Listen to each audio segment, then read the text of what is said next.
आयतारा राती जाल्ल्या ISL मॅचीत चेन्नईन एफसीन टॉप स्पॉट दावेदार एटीकेक मारिल्ल्यान आता AFC चॅम्पियन्स लिगाची वाट टॉप सुवातेवेल्या FC गोवा खातीर उगडी जाल्या।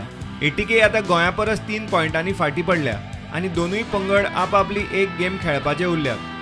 पूण बुधवारा FC गोवा जमशेदपुराक ड्रॉ सुद्धा खेळ्ळे जाल्यार फुडली मॅच एटीके बेंगलुरू वांगडा जिखल्यार लेगीत FC गोवाक फाटीं उडोवंक शकचे ना आनी गोंयचो ISL क्लब पयलेच खेप AFC चॅम्पियन्स लिगांत पावतलो।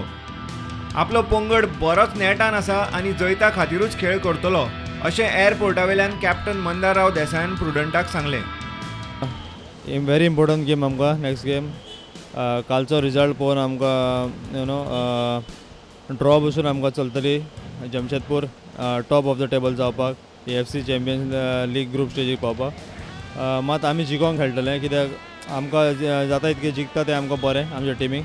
सो म्हाज्या हिसपान टिमीन मूड बरो आहा, स्पेशली लास्ट गेम लिगेची तेजे उपरांत सेमीफायनल खेळटले। सो बरो मोमेंटम दवरपाक आमकां जिखपाक इम्पॉर्टंट आहा। FC गोवाचें नशीब आतां तांच्या हातांत आसा आनी तांचे हालींच सर्जिओ लोबेरा गेला म्हूण कासावीस जाल्ल्या फॅन्सांक आतां उर्बा मेळ्ळ्या हातून दुबाव ना।